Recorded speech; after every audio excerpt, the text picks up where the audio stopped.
SK 유심 해킹 사건이 뭐야? 정말 심각한 사건인데 아직 그 사건의 중요도에 비해 많이 잘 알려지지 않은 사건인데 잘 들어봐.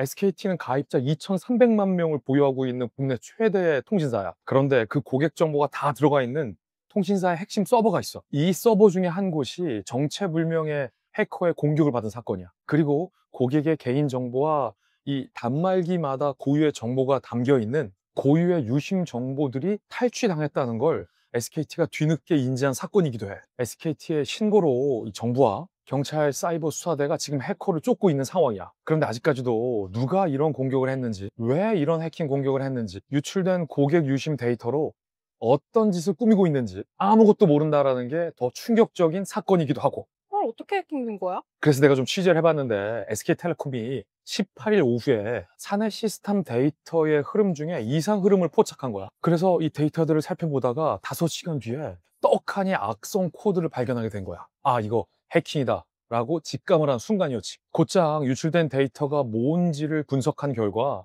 해킹 공격을 감지한 이후 만 하루 만에 고객들의 유심 데이터가 유출됐다라는 사실을 발견하게 된 거야. 그리고 그 다음날 오후에 한국인터넷진흥원에 SKT가 신고를 한 거고, 정보통신망법에 따르면 해킹 사고가 발생한 지 24시간 만에 신고하도록 돼 있거든. 근데 SK텔레콤은 45시간 만에 신고가 이루어져서 늦장 신고라는 비판도 나오고 있어. 그럼 소비자들 사이에선 당연히 불안할 수밖에 없고 충분한 대책을 내놓으라 라는 불만이 빗발칠 수밖에 없지. 그러자 해킹 사고를 인지한 지 일주일 만인 지난 25일에 SK텔레콤이 가입자들이 원한다면 유심칩을 무료로 교환해 주겠다라고 발표를 한 거야. 그런데 그마저도 유심이 부족해서 이번 주말에 그 유심 대란이 발생한 거고. 근데 어떤 정보가 유출된 거야? 아주 핵심적인 질문인데, 일단 SK텔레콤에선 유출된 유심 정보와 관련해선 성명, 주소, 주민등록번호, 이메일은 유출되지 않았다라고 밝히고 있어. 그런데 가입자 인증하고 유심 기기 식별 정보, 요 두 가지는 유출됐다라고 얘기하고 있어.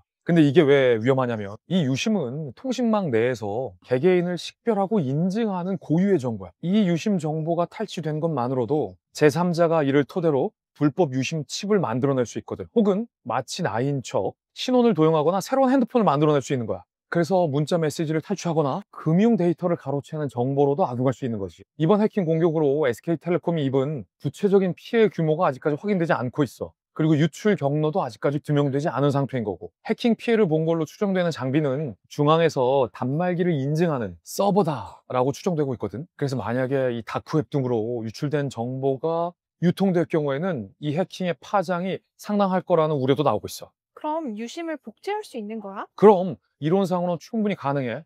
그걸 심 스와핑이라고 그래. 심 스와핑은 영어 그대로 유심칩을 바꿔치기 한다는 뜻이야. 이 유출된 유심 정보는 디지털 신원 확인과 관련돼서 매우 핵심적인 역할을 하기 때문에 해커가 이를 마음먹고 악용한다면 금융자산이나 가상자산 탈취로도 이어질 수 있다는 전문가들의 경고가 나오고 있어. 왜냐하면 유심에는 가입자 식별번호와 단말기 고유 식별번호, 그리고 인증키 이 세 가지가 들어가 있는데, 이게 금융기관이나 가상자산 거래소에서 본인 인증에 활용되는 핵심 정보들이거든. 이 정보가 유출돼서 해커가 피해자로 위장해서 2차 인증을 우회만 한다면 금융자산이나 가상자산을 얼마든지 탈취할 수도 있다는 얘기지. 왜냐하면 감쪽 같은 유심을 복제할 수 있으니까. 실제 이 같은 심 스와핑 범죄는 2017년에 처음 등장된 이래 갈수록 확산되고 있는데, 미국 FBI의 자료에 따르면 심 스와핑 신고 건수가 2018에서 2021년까지 400% 증가하기도 했어. 심 스와핑 범죄의 피해 규모는 미국에서만 977억 원으로 추정이 돼. 2018년에 캐나다에서 어떤 사건이 있었냐면 10대의 소년 해커가 이 심 스와핑 기법으로 475억 원의 가상화폐를 빼내기도 했어. 국내에서도 이 심 스와핑 범죄 사례가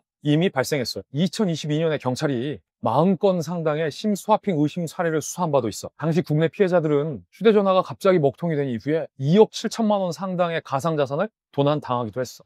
이미 국내에서도 피해 사례가 나왔던 거야. 그럼 도대체 누가 이런 공격을 벌인 거야? 그걸 지금 규명해내야 하는데 아직까지 못 잡고 있는 거고, 사실 SK텔레콤 정도 되면 보안 수준이 국내에서 굉장히 높은 수준에 해당하거든. 그런데 여길 뚫고 가서 해킹을 했다? 일각에서는 이번 해킹의 배후에 북한이 있는 건 아니야 라는 의심의 목소리도 나오고 있어. 구글 위협 정보 그룹이라는 곳이 있어. 여기가 지난 1월에 보고서를 냈는데, 그 보고서엔 북한이 구글의 AI 기술을 활용해서 주한미군의 작전 정보를 빼내거나 암호화폐 관련된 정보를 수집하는 등 적극적인 해킹을 시도하고 있다라고 구글은 분석한 바 있어. 그래서 우리 과기정통부랑 시사라고 불리는 한국인터넷진흥원이 현재 SKT 현장의 전문가를 파견해서 수사 중이야. SK텔레콤은 해킹 당한 것으로 의심되는 장비를 즉각적으로 격리해 놓은 상황이고, 경찰은 피해 규모부터 해킹 공격을 저지른 집단이 누군지, 어떤 방식으로 도대체 SK텔레콤 내부에 악성 코드를 심었는지 등을 수사하고 있어. 아니, 보안 수준이 상당한 이런 최대 통신사를 도대체 어떻게 해킹한 거야? 조금 어려울 수 있는데 잘 들어봐봐. 이 전문가들 사이에서는 버클리 패킷 필터 수법으로 보고 있어. 줄여서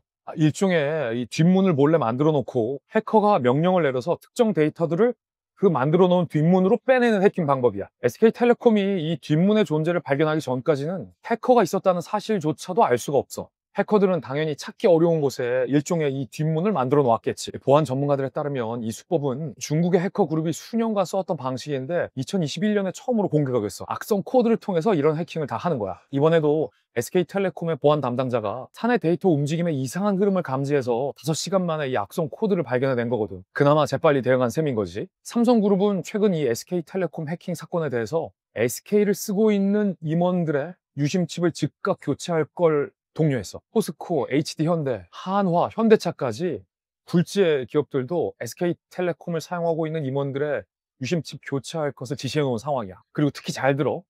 본인 인증할 때 휴대전화 인증하고 문자 메시지로만 본인 인증하는 사람들이 꽤 많잖아. 은행 앱 사용할 때 금융감독원은 SK텔레콤 가입자들은 절대 그렇게만 인증해서 안 된다고 당부했어. 추가 인증 절차를 반드시 마련해 놔야 한다는 거야. 예를 들어 유심 보호 서비스에 가입할 것을 당부하고 있는데, 유심 보호 서비스는 2023년에 불법적인 유심 복제로 인한 피해를 막기 위해서 경찰청 사이버 수사대와 함께 개발한 서비스거든. 해킹 조직이 유심을 복제하더라도 타 기기에서 고객 명의로 접근하는 정보를 차단해주는 서비스.